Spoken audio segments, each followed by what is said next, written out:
औज़ुबिल्लाहिमिनश्शैतानिर्रजीम बिस्मिल्लाहिर्रहमानिर्रहीम। नाज़रीन हाज़रीन अस्सलाम वालेकुम वरहमतुल्लाहि वबरकातुहू। मेरा नाम डॉक्टर काज़ी अफ़ज़ालुल हक़ सिद्दीकी है और मैं DHMS और FTJ यानी फ़ाज़िल तिब वल जराहत यानी हर्बलिस्ट भी हूँ। आपकी खिदमत में हाज़िर होता रहता हूँ। मेरे YouTube चैनल का नाम डॉक्टर काज़ी M अफ़ज़ालुल हक़ है। नाज़रीन, हर्बलिस्ट जो है वो देसी दवाइयों का इल्म जानने वाले को कहते हैं, या दूसरे लफ्ज़ों में अपनी ज़बान में आप तबीब कह लें। तो मैं दो फ़कीयों का नुस्खा हाज़िर खिदमत कर रहा हूँ जो आपने YouTube या किसी भी चैनल पर नहीं देखे होंगे। नाज़रीन, किताबी नुस्खों के ढेर लगे हुए हैं, लेकिन नुस्खा वो होता है जो काफ़ी अरसा तक किसी के इस्तेमाल में रहा हो और उसके रिज़ल्ट मिले हों। मेरे मतलब में ये नुस्खा तकरीबन 20-25 साल से चल रहा है, बल्कि दोनों नुस्खे 20-25 साल से चल रहे हैं।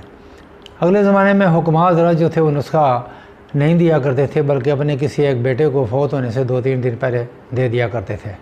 नुस्खों को ऐसे सिगा राज में रखा जाता था जैसे किसी गुनाह को छुपा कर रखा जाता है। तो नुस्खा पेश खिदमत है हाज़रीन।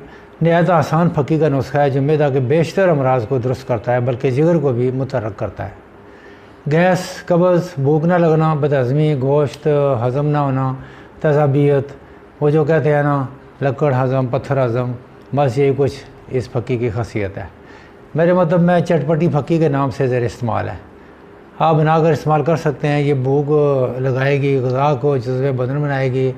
भूख वक्त पर ना लगे, तबीयत सुस्त रहे, डकारे आए, मुँह से पानी खारिज हो, आप अंदर से ज़हर अशिया की फ़की बना लें। इंशाअल्लाह खट्टी मीठी चटपटी मज़ेदार फ़की तैयार होगी। मैंने भी इसका नाम चटपटी फ़की रखा हुआ है। जी नाज़रीन, तो इसमें चूँकि नमकियात शामिल है, इसलिए हाई ब्लड प्रेशर वाले लोग और ज़ख्म मैदा वाले लोग इस फ़की से दूर रहें, यानी कि ना खाएँ।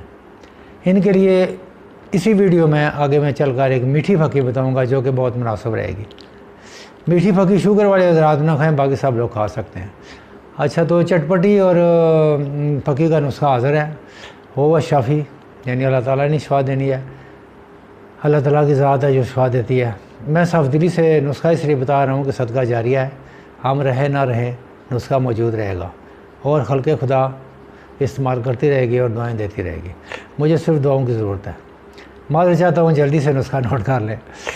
तो नौशादर, अजवाइन, मैं कोशिश करूँगा कि पीछे लिखा हुआ भी आ जाए। नौशादर, अजवाइन, सौंफ, नमक स्याह, नमक सांबर, टाटरी, हर एक तोला, अनारदाना, पुदीना बागी, अमचूर हर एक 2 तोला, मिर्च स्याह 6 माशा, पिपली 3 माशा। आप उसके अज्जा जो हैं वो कम व बेश कर सकते हैं, यानी कि इनसे डबल कर सकते हैं या ट्रिपल कर सकते हैं या आधे कर सकते हैं, ये आपकी मर्ज़ी है। हर जुज़ को उसके मुताबिक आप मैनेज कर सकते हैं।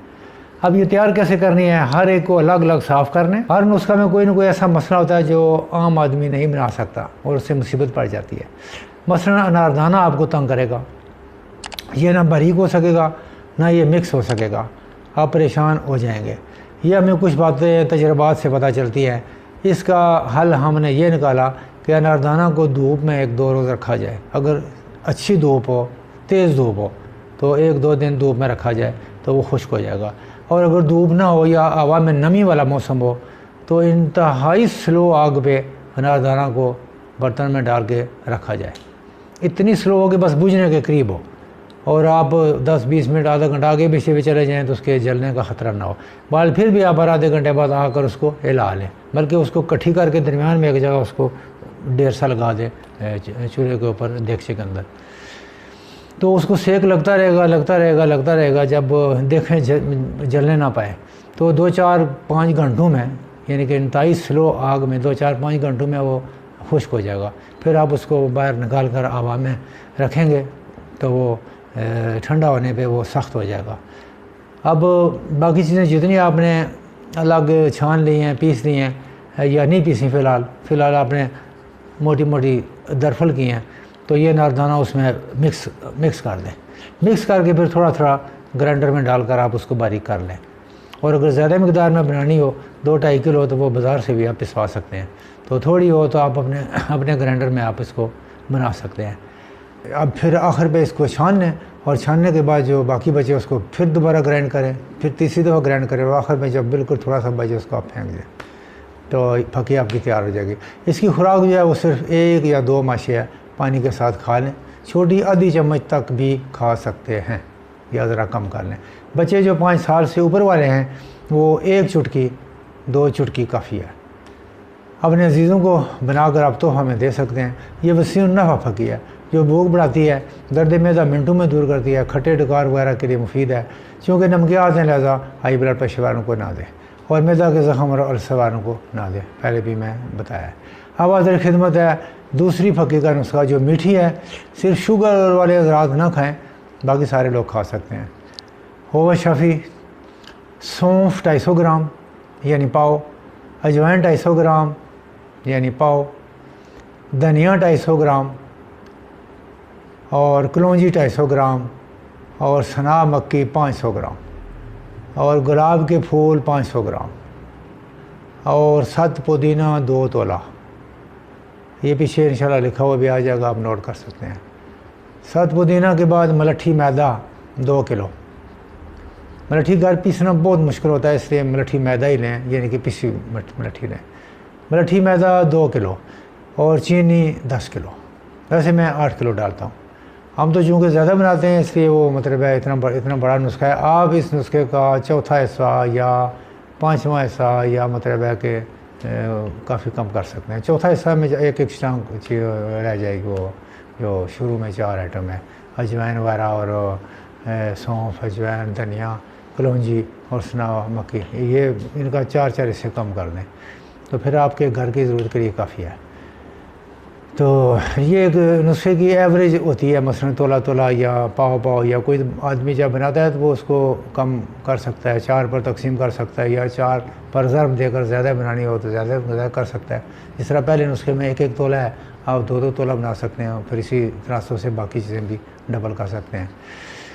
تو اسی طرح اپنی ضرورت کے مطابق اور وزن میں کمی بیشی جو ہے وہ آپ اسی تناسب سے کر سکتے ہیں۔ تو ناظرین و حاضرین، یہ دونوں نسخے صرف کتابی نہیں ہیں بلکہ بے شمار لوگوں کی آزمائش پر پورا اترے ہیں۔ معدہ اور جگر کے بیشتر نقائص ان پھکیوں کے نسخوں سے دور ہو جاتے ہیں۔ پیٹ کے بالائی حصہ میں گیس جمع ہو جائے، اعصابی بدہضمی میں مفید ہے۔ گیس کی زیادتی جو دل پر دباؤ ڈالتی ہو، کھانے کے فوراً بعد اگر مریض کا پیٹ پھول جائے تو یہ دونوں پھکیاں لاجواب ہیں۔ مریض کو بلند و بانگ ڈکار آتے ہوں، یعنی گلی میں سے گزرتے ہوئے اور ڈکار مارتے ہوئے آپ کی پہچان ہو جائے کہ فلاں بندہ جا رہا ہے، وہی زور کے ڈکار مارتا ہے۔ پھکی کھانے سے ایسے اشخاص بھی انشاءاللہ فائدہ مند ہوں گے۔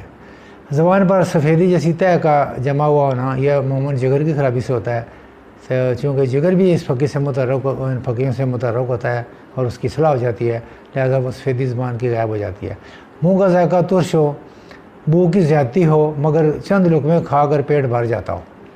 معدہ کی ایسی رطوبتیں جن کی مدد سے کھانا ہضم ہوتا ہے، اگر ان رطوبتوں میں کمی واقع ہو جائے تو ان پھکیوں سے درست ہو جاتی ہے۔ تیار شدہ پھکی کے لیے آپ معلوماتی کال کر سکتے ہیں۔ امید ہے آج حکمت کے نسخے بھی آپ کو پسند آئے ہوئے ہوں گے۔ اس سے پہلے ناظرین میں نے کافی ویڈیو ہومیوپیتھک طریقہ علاج پر بنائی ہیں، وہ بھی ضرور ملاحظہ کیجیے گا۔ امید ہے آپ کو کافی اس میں سے معلومات اور نالج ملے گا۔ خواتین و حضرات، نیک خواہشات کے ساتھ اور عید مبارک کے ساتھ اب اجازت چاہوں گا۔ امید ہے آپ لائک کریں گے، سبسکرائب کریں گے اور شیئر کریں گے تاکہ آپ کے دوستوں اور عزیزوں کو بھی میری معلوماتی ویڈیو ملتی رہیں اور وہ بھی ان سے فائدہ حاصل کر سکیں۔ ڈاکٹر قاضی افضال الحق صدیقی کو اجازت دیجیے۔ اللہ حافظ۔ پاکستان زندہ باد۔